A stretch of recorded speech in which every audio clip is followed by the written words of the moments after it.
ಸಿದ್ದರಾಮಯ್ಯ ಬಂದು ಕರ್ನಾಟಕ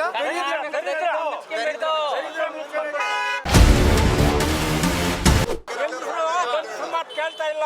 ಗಂಡಸರು ಮಾತು ಎಲ್ಲ ಬಸ್ಗಳೆಲ್ಲ ಫ್ರೀ ಮಾಡ್ಬಿಟ್ರಲ್ಲ.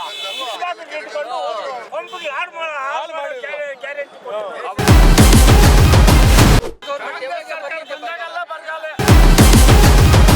ಅಕ್ಕಿಲ್ಲ ಅಂತ ಹೇಳಿ ಬಂದ್ರಲ್ಲ, ಅವ್ರಿಗೆ ತಾಕತ್ತಿದ್ರೆ ನಮ್ ಕರೆಂಟು ನೀರು ಕೊಡ್ಲಿ. ಅಕ್ಕಿ ನಾವು ಕೊಡ್ತೀವಿ ದೇಶಕ್ಕೆ, ರೈತರು ನಾವು ಕೊಡ್ತೀವಿ. ಕೊರೋನಾ ಟೈಮಲ್ಲಿ ವ್ಯಾಕ್ಸಿನ್ ಕೊಟ್ಟು ನಮಗೇನಾದ್ರೂ ವ್ಯಾಕ್ಸಿನ್ ಕೊಟ್ಟಿಲ್ಲ ಅಂತಂದಿದ್ರೆ ಇದುವರೆಗೂ 4ನೇ ಬಂದಿದ್ರೆ ಎಲ್ಲ ಸತ್ತೋಗಿರೋರು. ರಮೇಶ್ ಕುಮಾರ್ ಮತ್ತು KH ಮುನಿಯಪ್ಪ ಇಬ್ಬರು ಕಿತ್ತಾಟದಲ್ಲಿ ಕಾಂಗ್ರೆಸ್ ಯಾವುದೇ ಕಾರಣಕ್ಕೂ ಬರೋದಿಲ್ಲ.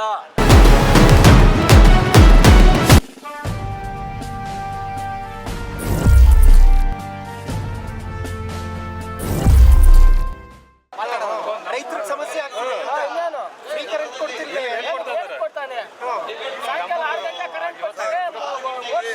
ಫ್ರೀ ಕರೆಂಟ್ ಕೊಟ್ಟಾಗ್ಲಿಂದ ರೈತರಿಗೆ ಸಿಂಗಲ್ ಪೇಸ್ ಕರೆಂಟ್ ಒಂದು ಕೊಡ್ತಾ ಇದ್ರು.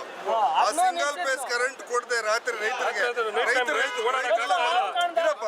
ರೈತರೆಲ್ಲ ಮನೆಯಲ್ಲಿ ಮಲಗೋ ಪರಿಸ್ಥಿತಿ ಬಂದಿದೆ. ಕರೆಂಟ್ ಫ್ರೀ ಮಾಡ್ತಾವ, ರಾತ್ರಿ ರೈತ ಕರೆಂಟ್ ಕೊಡ್ತಾ ಇಲ್ಲ. ರಾತ್ರಿ ಹಂದಿ ಬಂತು, ನಾಯಿ ಬಂತು, ಕುರಿ ಬಂತು, ತೋಟ ಎಲ್ಲ ನಾಶನ ಮಾಡ್ತಾ ಇದೆ. ರೈತರ ತೋಟದ ಹೋಗಕ್ಕಾಗ್ತಾ ಇಲ್ಲ. ಆ ಪರಿಸ್ಥಿತಿಯಲ್ಲಿ ಇದೀವಿ ನಾವು. ಸಿಂಗಲ್ ಪೇಸ್ ಕರೆಂಟ್ 10 ತಿಂಗಳಲ್ಲಿ ರೈತರಿಗೆ ಯಾರಿಗೂ ಸಿಂಗಲ್ ಪೇಸ್ ಕರೆಂಟ್ ಕೊಡ್ತಾ ಇಲ್ಲ. ಆ ಪರಿಸ್ಥಿತಿಯಲ್ಲಿ ನಾವಿದ್ದೀವಿ. ಒಂದು ಮನೆಗೆ 2,000 ಕಾಸು ಕೊಟ್ಟು 20 ರೂಪಾಯಿ 50 ರೂಪಾಯಿ ಎಣ್ಣೆ ಮೇಲೆ ಜಾಸ್ತಿ ಮಾಡಿದ್ದಾರೆ. 200 ರೂಪಾಯಿ ಕೂಲಿ ಮಾಡೋರು ಇವತ್ತು 500 ಕೊಟ್ಟರು ಬರ್ತಾ ಇಲ್ಲ. ಎಣ್ಣೆ ಮೇಲೆ ಜಾಸ್ತಿ ಮಾಡಿದ್ದಾರೆ. ನಮ್ ಕೂಲಿ ಜಾಸ್ತಿ ಬೇಕು. ಈ ತರ ಕೇಳಿದ್ರೆ ಲೇಬರ್ಸ್ ನಾವು ರೈತರು ಏನಾಗ್ಬೇಕು ಹೇಳಿ, ನೀವೇ ಸ್ವಲ್ಪ ಹೇಳಿ. ಸಿಂಗಲ್ ನಲ್ಲಿ 24 ಅವರ್ಸ್ 6 ಅವರ್ ಕೊಡ್ತಾ ಇದ್ದಾರೆ.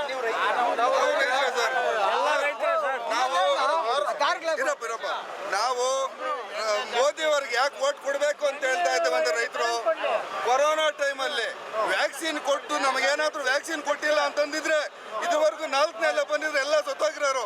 ಇವತ್ತು ಮೋದಿ ಒಬ್ರು ವ್ಯಾಕ್ಸಿನ್ ಕೊಟ್ಟು ನಮ್ಮ ಇಂಡಿಯಾ ದೇಶ ಜನ ಉಳಿಸಿದ್ದಾರೆ. ನಮ್ಮ ಇಂಡಿಯಾ ದೇಶಕ್ಕೆ ಹಾಕಿದ್ದು ಬೇರೆ ದೇಶಕ್ಕೆ ಕೊಟ್ಟು ವ್ಯಾಕ್ಸಿನ್ ನಾವೆಲ್ಲ ಉಳ್ಕೊಂಡಿದ್ದೀವಿ ಅಂತಂದ್ರೆ ಇವತ್ತು ನಾವು ಮೋದಿಗೆ ಸಪೋರ್ಟ್ ಮಾಡಲೇಬೇಕು, ಮೋದಿನಲ್ಲಿ ನಿಲ್ಲಿಸಲೇಬೇಕು. ಇದು ನಮ್ಮ ಉದ್ದೇಶ. ಸಿದ್ದರಾಮಯ್ಯ ಬಂದು ಕರ್ನಾಟಕ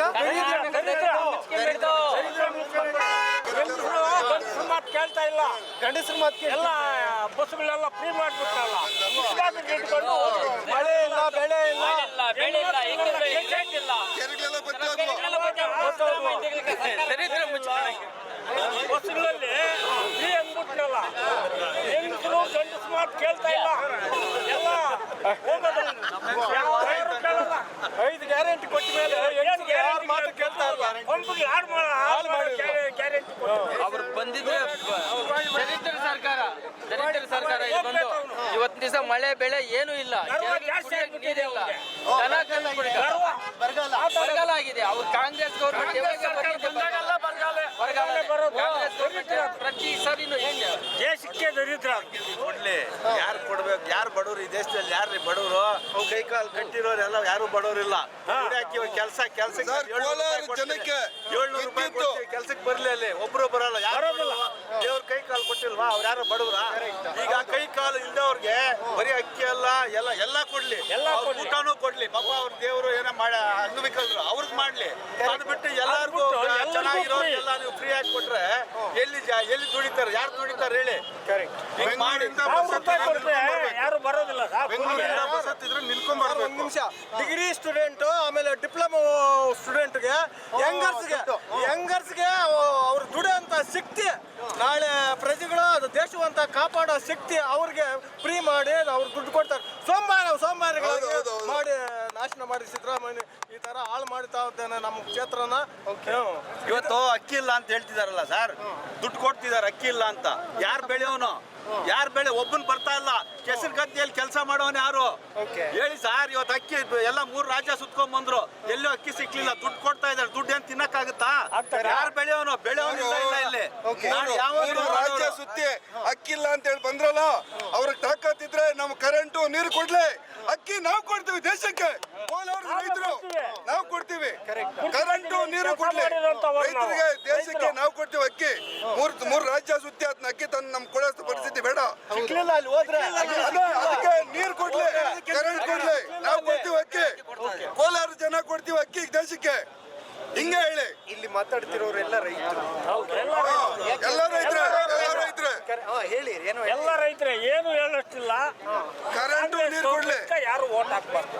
ಓಕೆ, ಮೋದಿ ಬರ್ಬೇಕು. ಮೋದಿ ಬರ್ಬೇಕು. ಓಕೆ, ಯಡಿಯೂರಪ್ಪ ಮೋದಿ ಕಾಂಗ್ರೆಸ್ ರೈತ ವಿರೋಧಿ ಅಂತಾರಪ್ಪ. ಇಲ್ಲ ಇಲ್ಲ ಇಲ್ಲ ಇಲ್ಲ, ರೈತ ವಿರೋಧಿ ಅಲ್ಲ ಅವು. ನಮ್ಮ ಇದುವರೆಗೂ ಯಾರೋ ನಮ್ಮ ಭಾರತ ಎತ್ತಿ ಕಾಣ್ತಾ ಇಲ್ಲ ಅಂತ 3ನೇ ಸ್ಥಾನಕ್ಕೆ ತಗೊಂಡು ಬಂದ G20 ಶೃಂಗಸಭೆ ಮಾಡಿದವರೇ ನಮ್ಮ ನರೇಂದ್ರ ಮೋದಿಜಿ. ಹೇಳಿ ಸರ್, ಹೇಳಿ. ಈ ದೇಶದ ಪ್ರಧಾನಮಂತ್ರಿನೇ ಮಾಜಿ ಪ್ರಧಾನಮಂತ್ರಿನೇ ರೈತರು ಅಲ್ವಾ? ರೈತ ವಿರೋಧಿ ಅಂತ ಹೆಂಗೆ ಹೇಳ್ತಾರೆ ಮೋದಿ ಅವ್ರನ್ನ ನೀವು? ನಾನೆಲ್ಲ ರೀ ಕಾಂಗ್ರೆಸ್ ಅವ್ರು ಹೇಳ್ತಾ ಇದ್ದಾರೆ, ಈ ದೇಶದ ಮಾಜಿ ಪ್ರಧಾನಮಂತ್ರಿಗಳು ರೈತರು, ಅವರು ಒಂದಾಗಿರೋದು ಯಾರು?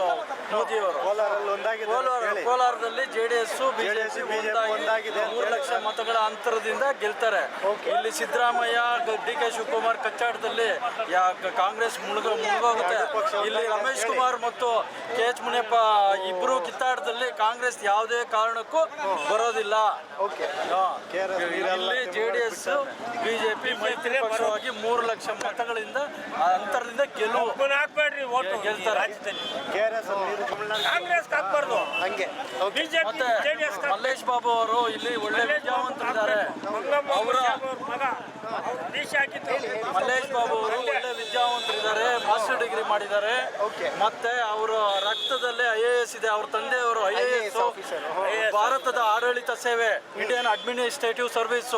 ಇಲ್ಲಿಂದ ಸಂಸತ್ ಕಳಿಸಿದ್ರೆ ಅವ್ರು ಒಳ್ಳೆ ಒಂದು ಯೋಜನೆ ತರ್ತಾರೆ. ಇಂಥ ವಿದ್ಯಾವಂತರನ್ನು ಕಳಿಸ್ಬೇಕು. ಈ ಕಾರ್ಯಕ್ರಮದ ಪ್ರಾಯೋಜಕರು ಅರವಿಂದ್ ಬೆಲ್ಲದ್, ವಿರೋಧ ಪಕ್ಷದ ಉಪನಾಯಕರು. ಮತ್ತೊಮ್ಮೆ ಮೋದಿ ಸರ್ಕಾರ 3ನೇ ಬಾರಿ 400 ಮೀರಿ ನಮ್ಮ ಸಂಕಲ್ಪ. ಕೃಷ್ಣ ನಾಯಕ್, ಹೂವಿನ ಹಡಗಲಿ ವಿಧಾನಸಭಾ ಕ್ಷೇತ್ರದ ಶಾಸಕರು. ಸಮೃದ್ಧ ಭಾರತಕ್ಕಾಗಿ ಮೋದಿ ಮತ್ತೊಮ್ಮೆ. BN ರವಿಕುಮಾರ್, ಶಾಸಕರು, ಶಿಡ್ಲಘಟ್ಟ ವಿಧಾನಸಭಾ ಕ್ಷೇತ್ರ. ಅಭಿವೃದ್ಧಿ ಪಥದತ್ತ ನಮ್ಮ ಶಿಡ್ಲಘಟ್ಟ. ಪ್ರಮೋದ್ L ಶ್ರೀನಿವಾಸ್, ಸಂಸ್ಥಾಪಕರು, ರಾಷ್ಟ್ರೀಯ ಯುವ ಪ್ರತಿಷ್ಠಾನ. ಬೆಂಗಳೂರು ಸಮಗ್ರ ಅಭಿವೃದ್ಧಿಯೆಡೆ ನಮ್ಮ ನಡೆ.